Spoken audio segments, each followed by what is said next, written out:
Hi everyone, it's Jeannie, the Grizzly Granny here from Grizzly Granny's Recumbent Trike Adventures. Thanks for joining me today. I would like to cover 5 multi-use trail etiquette tips. These are not for road cycling, these are not for mountain biking trails. This is specifically for multi-use trails where we have cyclists and families walking and pets and skaters, okay?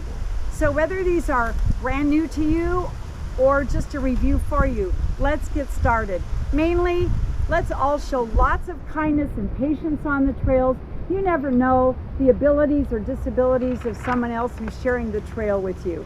So let's be kind and considerate always.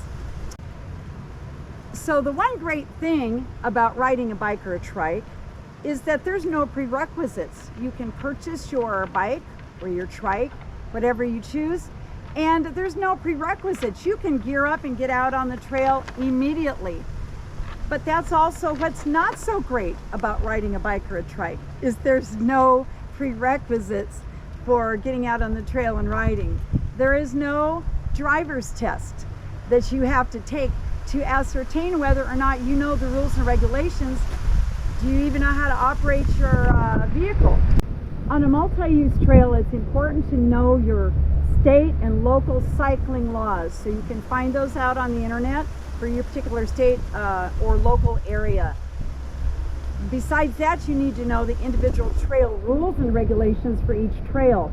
I know Gary and I went on a new trail the other day, new to us, and we had ridden just a little ways and somebody said, hey, you can't be on here with a electric assist bike or trike.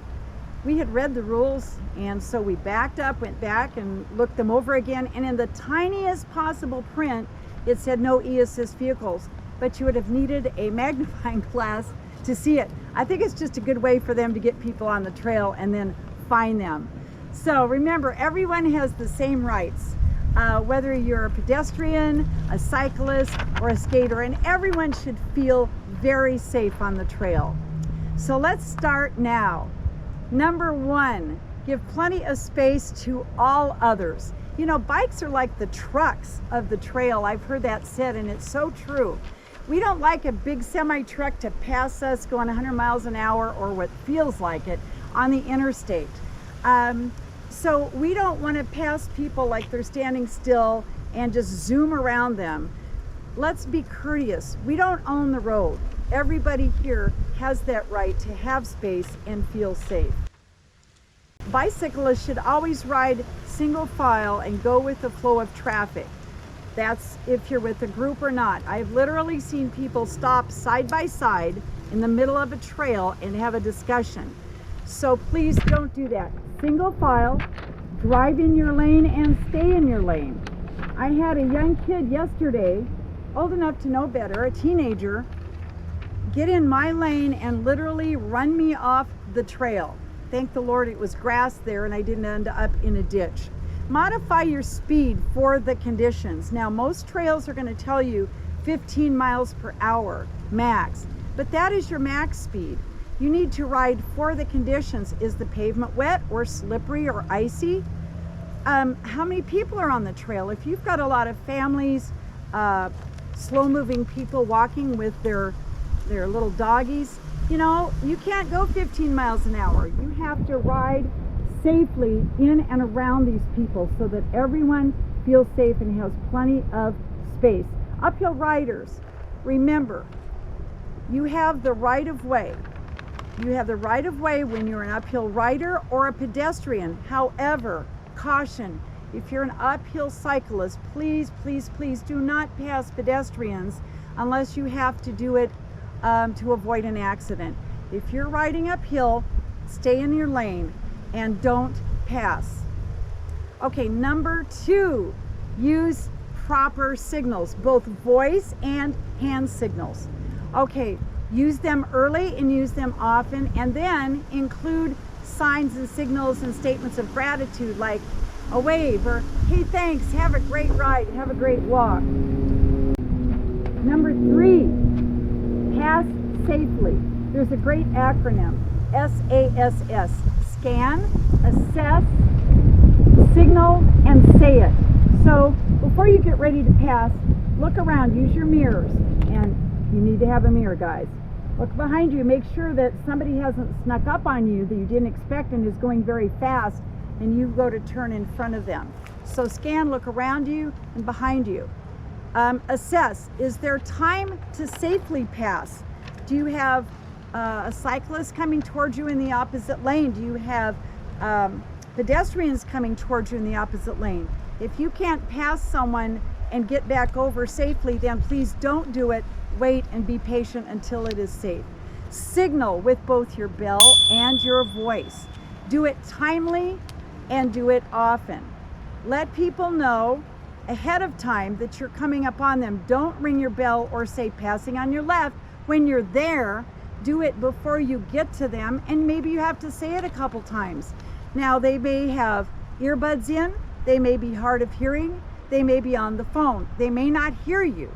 What happens if they just step to the left into your path of travel? So please use your signals and your voice early, use them loud and clear, and then make sure you give them a wide berth. When you do move over, don't zoom past and get on your accelerator, however that is on your vehicle. Pass them with a wide berth, say thank you, have a great day, have a great walk, whatever, and then you can go ahead and accelerate after that. Learn to expect the unexpected. Here in Colorado, we also have horses on our multi-use trails. When you are approaching a horse that's coming in the opposite direction, at the very least slow down. I recommend, if you can safely do so, just pull off to the side of the trail and wait for the horse to pass.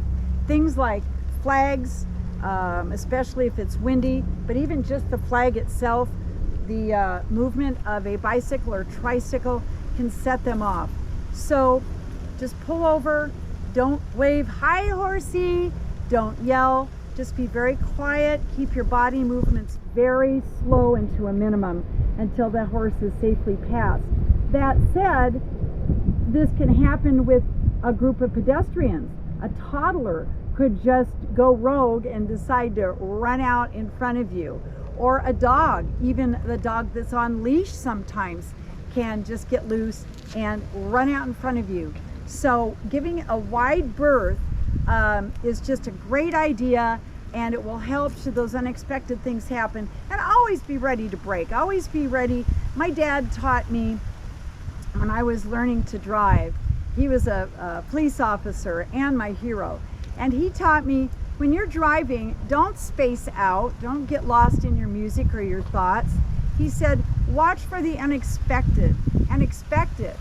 Think to yourself, what would happen if that oncoming car would cross over into my lane of traffic?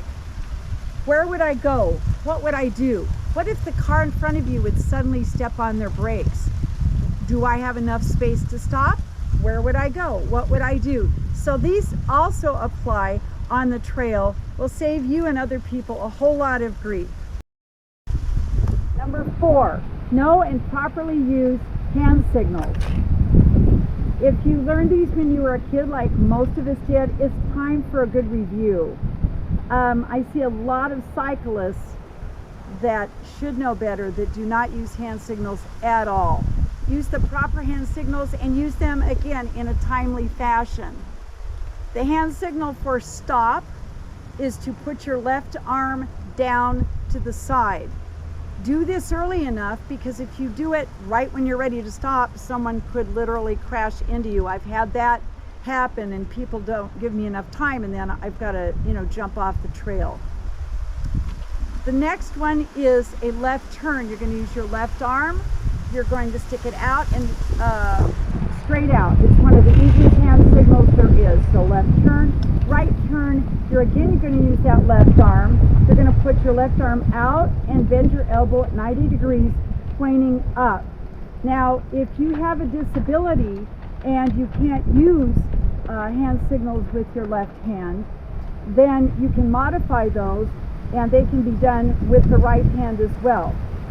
Gary adds another one. He does a really great job. If there's a pothole or an obstruction, point that out to someone behind you or someone oncoming.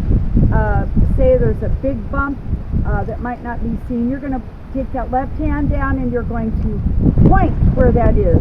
If it's a pothole or a rock or a big bump in the pavement, take that left hand, put it out.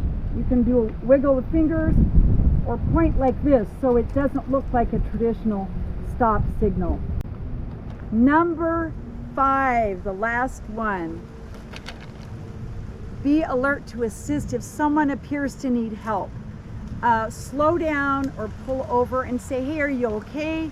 Is everything okay? Women, I would use great caution with this as a self-defense teacher. If you just have your spidey senses going off or your gut tells you something isn't right, you don't want to run across somebody doing a ploy to get you to pull over, especially if the trail's deserted. I'd move over and maybe give it a little extra acceleration to get past them. But otherwise, check and see. Someone may need a tool you have to fix a flat, or need just some other advice that you have, or they may need a cell phone to call someone for help. So remember to always be willing and able to help someone on the side of the road. Remember the golden rule, everyone. Do unto others as you would have them do unto you. If you can remember that, you will be a safe and respected cyclist. Thanks again for joining us today. Remember to like and subscribe and hit that bell so you can receive a notification when we put out a new video. Thanks everyone. Have a good one. Bye for now.